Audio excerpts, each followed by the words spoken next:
അമ്മേ, അമ്മ നല്ല സന്തോഷത്തിലാണല്ലോ. എന്റെ സന്തോഷം നിങ്ങളൊക്കെയല്ലേ. ഇരിക്കേട്ടാ, ഇരിക്കും മോനെ. വാ ഇരിക്കേട്ടത്തി, ഇരിക്കേ. എല്ലാരും ഉണ്ടല്ലോ, അപ്പൊ കാര്യമായിട്ട് എന്തോ ഉണ്ട്. ഉണ്ടേട്ടാ, അതല്ലേ ഞാൻ വരാൻ പറഞ്ഞത്. എന്താ ഗായത്രി, എന്തായാലും ടെൻഷൻ എടുപ്പിക്കാതെ പെട്ടെന്ന് പറയണേ. ഭാവനെ സൂര്യൻ പറഞ്ഞത് ഗായത്രിയുടെ നാവിന്ന് തന്നെ ഈ കാര്യം കേൾക്കണോന്നാ. എന്തുവാ? എന്റെ അച്ഛൻ എനിക്ക് വേണ്ടി ഇങ്ങനൊരു വലിയ കാര്യം ചെയ്തു എനിക്കിപ്പോഴും വിശ്വസിക്കാൻ പറ്റുന്നില്ല ഏട്ടാ.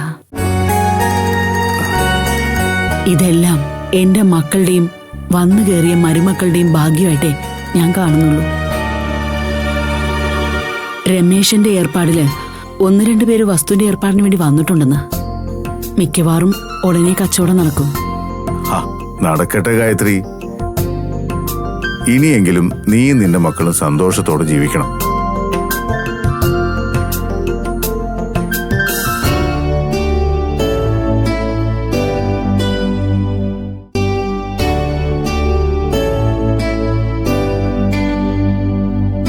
അതെ ഗായത്രി, ദൈവം എപ്പോഴും നമ്മളെ പരീക്ഷിച്ചോണ്ടിരിക്കില്ലെന്ന് ഇപ്പൊ മനസ്സിലായില്ലേ? ഈ അമ്മയുടെ മകളായി ജനിച്ചത് തന്നെ ഒരു മഹാഭാഗ്യായ തോന്നുന്നേ, അല്ലേ ഭാവനേച്ചി?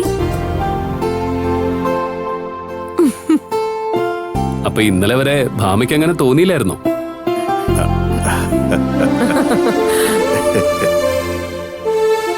അല്ലെങ്കിലും പണ്ട് ഇവൾക്ക് എവിടെ എന്ത് പറയണമെന്ന് അറിയില്ല, അല്ലേ അമ്മേ? ആര് പറഞ്ഞു? ഇവള് വസ്തുവിന്റെ കണക്കൊക്കെ എഴുതി കൂട്ടി വെച്ചിരിക്കുക. ആർക്കൊക്കെ എത്രയൊക്കെ കൊടുക്കണമെന്ന് ഭാമയ്ക്കറിയാം. സേതുവേട്ടനല്ലേ എനിക്ക് പറഞ്ഞു തന്നത്.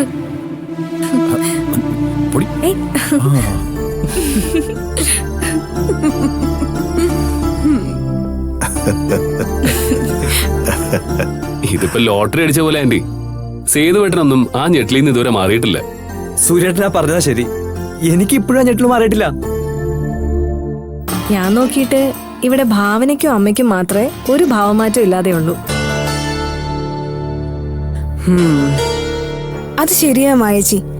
ശരിക്കും നമ്മൾ കണ്ടു പഠിക്കേണ്ടത് ഭാവനേച്ചിയും അമ്മയോ.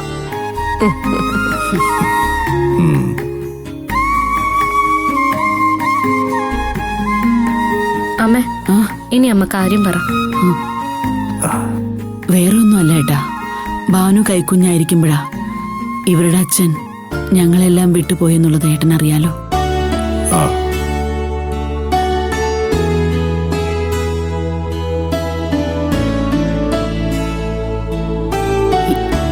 ഈ വീട് അദ്ദേഹത്തിന് ഒരുപാട് ഇഷ്ടമായിരുന്നു. ഇവിടെ എവിടെയോ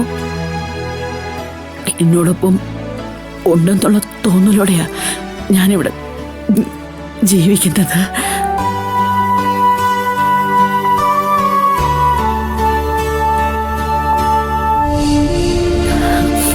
ഇതിപ്പം മക്കളെല്ലാം വേറെ വേറെ പോകുമ്പോ ഞാൻ എന്താ ചെയ്യണമെന്നും കൂടി ആലോചിക്കുന്നത്. അമ്മ ആലോചിക്കാൻ എന്തിരിക്കുന്നു? അമ്മ എന്റെ കൂടെ വന്നാ മതി. അതെങ്ങനെ പറ്റും? ഞാനിപ്പോ എവിടെ പോവും? നീയും എന്നോടൊപ്പം പോരെ. അങ്ങനെ ഇപ്പൊ അമ്മ ആരുടെയും കൂടെ വരില്ല. ഇളയ മകൻ ഞാനാ, അപ്പൊ അമ്മ എന്റെ കൂടെ നിന്നാ മതി. അതെന്താ മൂത്ത മോനോട് നമുക്ക് സന്തോഷം വരത്തില്ല? അയ്യോ, അമ്മ ആരുടെ കൂടെ നിക്കണമെന്ന് അമ്മ തന്നെ തീരുമാനിക്കട്ടെ. ഏട്ടന്റെയും ഏട്ടത്തിയുടെയും അഭിപ്രായം എന്താ? ഇവിടെ ഞാൻ എന്തു പറയാനാ ഗായത്രി? എല്ലാ മക്കളുടെയും വീട്ടിൽ മാറി മാറി നിൽക്കാനേ ഞാൻ പറയൂ. ഏയ്, അതൊന്നും നടക്കില്ല പാപ്പേട്ട. അങ്ങോട്ടും ഇങ്ങോട്ടും ഓടി നടക്കാനുള്ള പ്രായമാണോ ഗായത്രിയുടേത്? അതൊന്നും ശരിയാവില്ല. മോളെ, മോക്കൊന്നും പറയാനില്ലേ? അമ്മ തന്നെ പറയും വല്യമ്മേ. അമ്മയുടെ സന്തോഷവും സമാധാനവും ആണല്ലോ ഇവിടെ പ്രധാനം. അമ്മേ, പറയാമേ. എന്റെ ആഗ്രഹം ഞാൻ പറയാം. എന്റെ അച്ഛന്റെ വലിയ മനസ്സുകൊണ്ട് എന്റെ മക്കൾക്കെല്ലാവർക്കും ഭാഗ്യമുണ്ടായി. അധികം വൈകാതെ കിട്ടാനുള്ള ഷെയറൊക്കെ വാങ്ങി ഇവരൊക്കെ അങ്ങ് പോകും.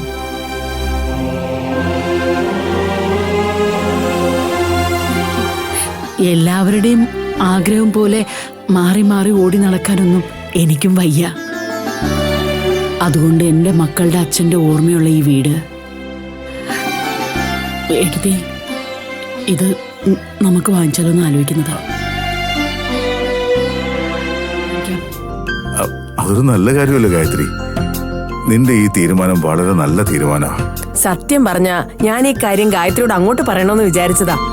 ചിലപ്പോ ആ പ്രകാശ് മേനോൻ തന്നില്ലെങ്കിലോ എന്ന് വിചാരിച്ച് പറയാതിരുന്നതാ. ആ, ഭാവന പ്രകാശ് സാറിന്റെ അടുത്ത് സംസാരിച്ചിട്ടുണ്ട്. ആലോചിച്ചിട്ട് പറയാന്നും പറഞ്ഞു.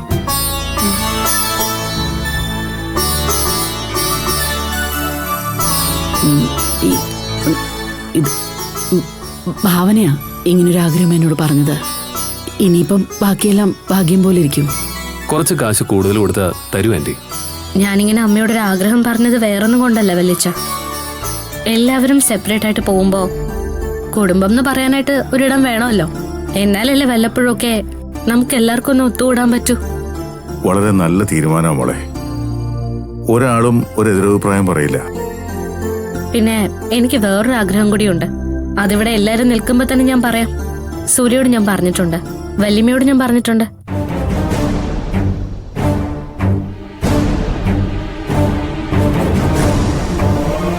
വല്യച്ഛന് ഒരുപാട് കടവും പ്രശ്നങ്ങളും ഉണ്ട്. വീടിന്റെ ആധാരം പോലും ബാങ്കിലാ. അതൊക്കെ എനിക്ക് പരിഹരിക്കണം.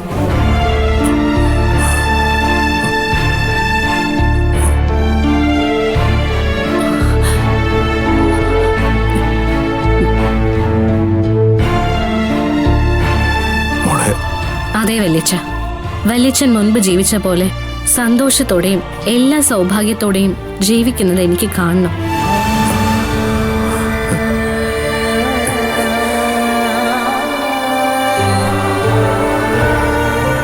ഞാനിങ്ങനെ പരസ്യമായിട്ട് പറഞ്ഞതിൽ വേറെയും കാരണമുണ്ട്.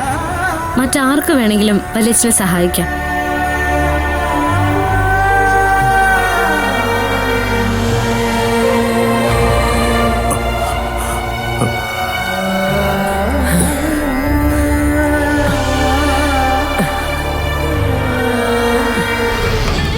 വേണ്ട മോളെ, നീ ഈ പറഞ്ഞത് തന്നെ ധാരാളമാ. ഇതിനും വലിയ ഭാഗ്യമൊന്നും ഞങ്ങൾക്ക് കിട്ടാനില്ല.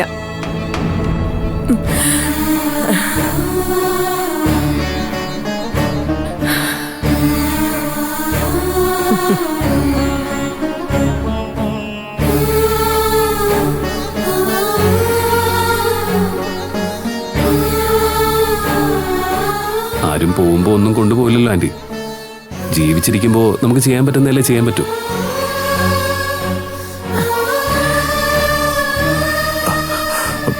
മതി സൂര്യ, ഒരിക്കലും ഞാനിതിനൊന്നും അർഹനല്ല. അത്രമാത്രം ഭാവിയായിരുന്നവനാ ഞാൻ.